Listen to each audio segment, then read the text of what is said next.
नमस्कार, मैं रामनाथ प्रसाद दर्शन शास्त्र विभाग डीएवी कॉलेज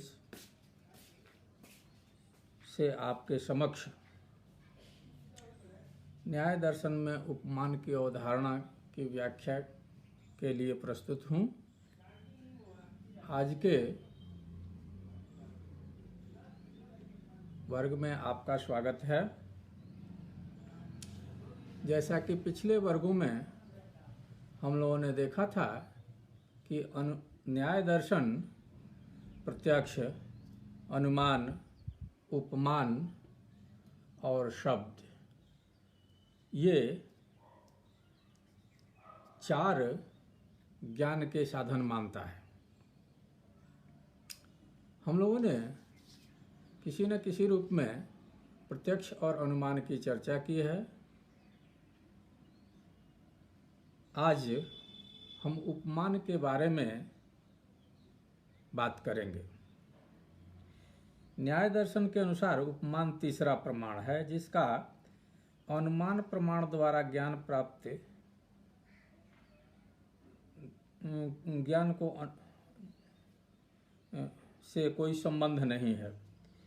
जिस प्रकार अनुमान से प्राप्त ज्ञान को हम अनुमिति कहते हैं, उसी प्रकार उपमान द्वारा प्राप्त ज्ञान को हम उपमिति कहते हैं। उपमिति का अर्थ है संज्ञा संगी संबंध का ज्ञान। संज्ञा का अर्थ होता है नाम, और संगी वह वस्तु जिसको नाम दिया जाता है। अर्थात ज्ञान जिससे किसी नाम और उससे सूचित करने वाले पदार्थ संगी का संबंध मालूम होता है, इसी ज्ञान को उपमिति कहते हैं। जैसे मान लीजिए किसी आदमी को यह ज्ञान नहीं है कि नीलगाय क्या है।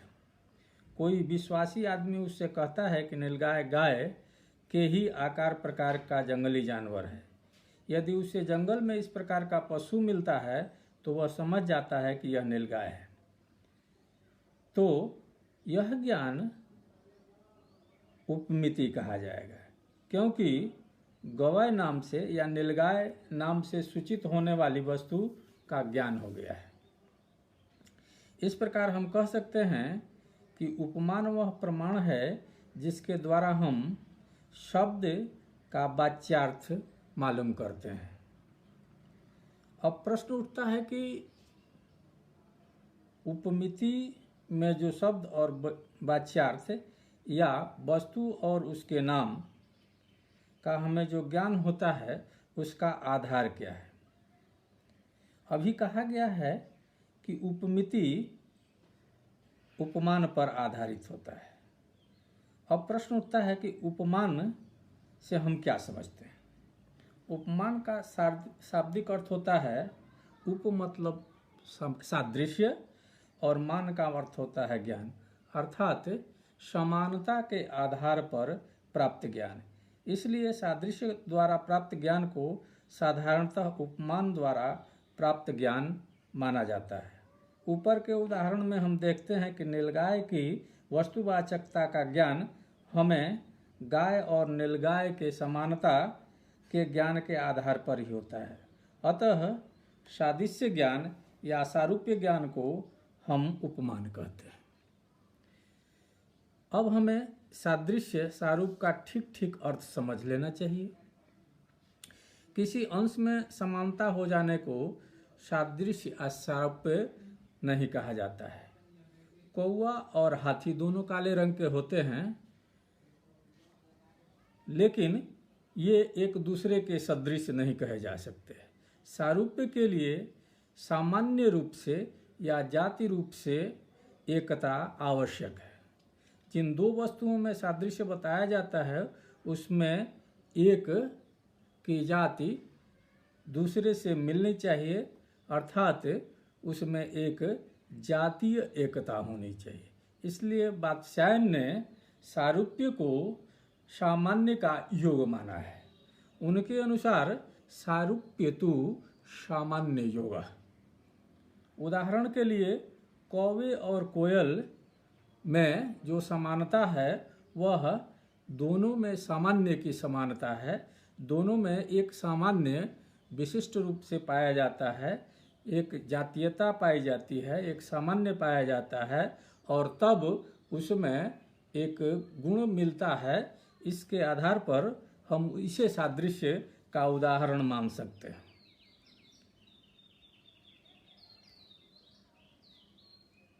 हम देखते हैं कि उपमान सादृश्य के आधार पर होता है, लेकिन केवल सादृश्य ही एकमात्र कारण नहीं हो सकता है। सादृश्य की प्रक्रिया को समझने के लिए हमें थोड़ा सा विस्तार में जाना होगा। हम उपमान ज्ञान का विश्लेषण करते हैं तो उसमें पाते हैं कि इसमें 4 बातें होती हैं। एक कथन हमें मिलता है। कोई विश्वास प्राप्त व्यक्ति हमें यह बताता है कि एक वस्तु दूसरे के समान होती है।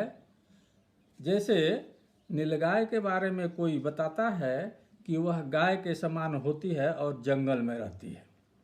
इस वाक्य को हम अतिदेश वाक्य कहते हैं। अतिदेश वाक्य का अर्थ है किसी विश्वसनीय व्यक्ति या प्रमाणिक व्यक्ति के प्रमाणिक कथन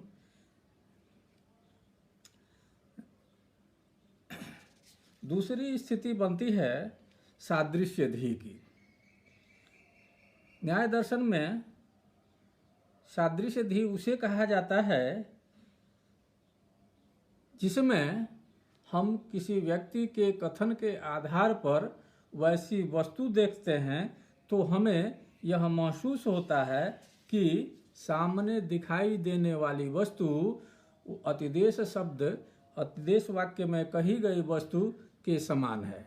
अर्थात हमें किसी विश्वास पात्र व्यक्ति ने यह बताया है कि नीलगाय गाय के समान होती है, और जब हम देखते हैं कि सामने जो खड़ा पशु है वह गाय के समान है तो हमें एक समानता का अनुभव होता है। उस कथन के अनुरूप एक वस्तु का दर्शन होता है और समझ जाते हैं कि गाय के सदृश यह दिखाई देने वाला जानवर है। तीसरी अवस्था आती है वाक्यार्थ स्मृति की। इसमें हम फिर से आप्त व्यक्ति द्वारा, विश्वासयोग्य व्यक्ति द्वारा कहे गए कथन को याद करते हैं। इसमें हम याद करते हैं कि उन्होंने बताया था कि नीलगाय गाय के समान होती है और जंगल में रहती है। इस अवस्था को वाक्यार्थ स्मृति कहा जाता है। और तब अंततः हमें उपमिति होती है।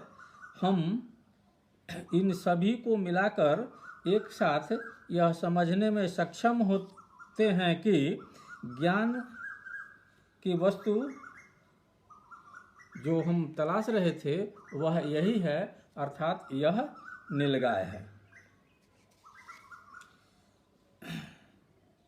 इसमें हमें समझने में देर नहीं लगती है कि ज्ञान की उत्पत्ति सादृश्यधि या सादृश्य ज्ञान सबसे महत्वपूर्ण है। इसलिए सादृश्य ज्ञान को उपमिति का कारण माना गया है। पहले नैयायिक सादृश्य पर ज़्यादा जोर देते थे और उपमान को एक ही प्रकार का मानते थे, लेकिन बाद के भाष्यकारों ने इसमें वैधर्म के आधार पर भी और धर्म मात्र के आधार पर भी उपमान ज्ञान को संभव बताया है। तो ऐसी स्थिति में उपमान 3 प्रकार का हो जाता है। एक साधर्म्य उपमान, वैधर्म उपमान और धर्म मात्र उपमान। साधर्म उपमान जब हमें किसी पूर्व परिचित वस्तु की समानता के आधार पर किसी वस्तु की वस्तुवाचकता का ज्ञान होता है तो हम उसे साधर्म उपमान कहते हैं। जैसे उपरोक्त उदाहरण में गाय की समानता के आधार पर नीलगाय शब्द की वस्तुवाचकता का ज्ञान हो जाता है, अतः हम इसे साधर्म्य उपमान कहेंगे। वैधर्म उपमान वैसे उपमान को कहा जाता है जिसमें दो वस्तुओं के अंतर पर ज़्यादा जोर दिया जाता है। हमें कोई विश्वास जो व्यक्ति बताता है कि लंगूर बंदर से बड़ा, लंबी पूंछ वाला और काले मुंह वाला होता है।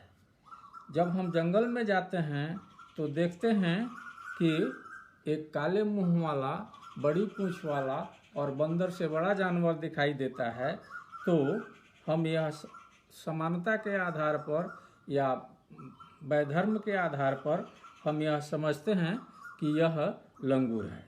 इस ज्ञान को हम वैधर्म में उपमान कहते हैं।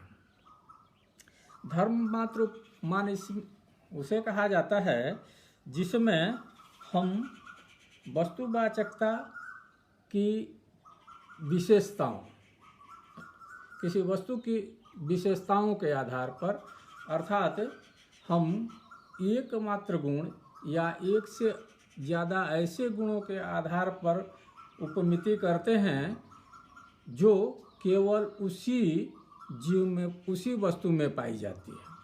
जैसे हमें बताया जाता है कि ऊंट एक लंबी गर्दन वाला पशु है, उसके पीठ पर कुबड़ होता है, तो हम रेगिस्तान में अगर इस तरह के पशु को देखते हैं तो समझ जाते हैं कि यह ऊंट है। इस प्रकार हम देखते हैं कि न्याय दर्शन में उपमान के स्वरूप और प्रकार पर विस्तार से विचार किया गया है। कुछ दार्शनिक इसे उपयोगी नहीं मानते हैं और प्रत्यक्ष अथवा अनुमान में समाहित मानते हैं, परंतु न्यायिक इसे स्वतंत्र प्रमाण मानते हैं और सामान्य जीवन के लिए उपयोगी मानते हैं। उनके अनुसार अगर हम उपमान को प्रमाण नहीं मानेंगे तो हमारा ज्ञान सीमित हो जाएगा, क्योंकि बहुत से ऐसे ज्ञान हैं जो सादृश्य के आधार पर ही प्राप्त होते हैं। सादृश्य को व्याप्ति नहीं कहा जा सकता है, इसलिए यह अनुमान की श्रेणी में नहीं आता है और इसको प्रत्यक्ष भी नहीं कहा जा सकता है। इसलिए ज्ञान को बढ़ाने के लिए, ज्ञान की वृद्धि के लिए यह व्यवहारिक जीवन में उपयोगी है। इसके साथ ही साथ औषधि विज्ञान में या आयुर्वेद शास्त्र में बहुत से औषधियों को पहचानने के लिए इसका उपयोग किया जाता है। धन्यवाद।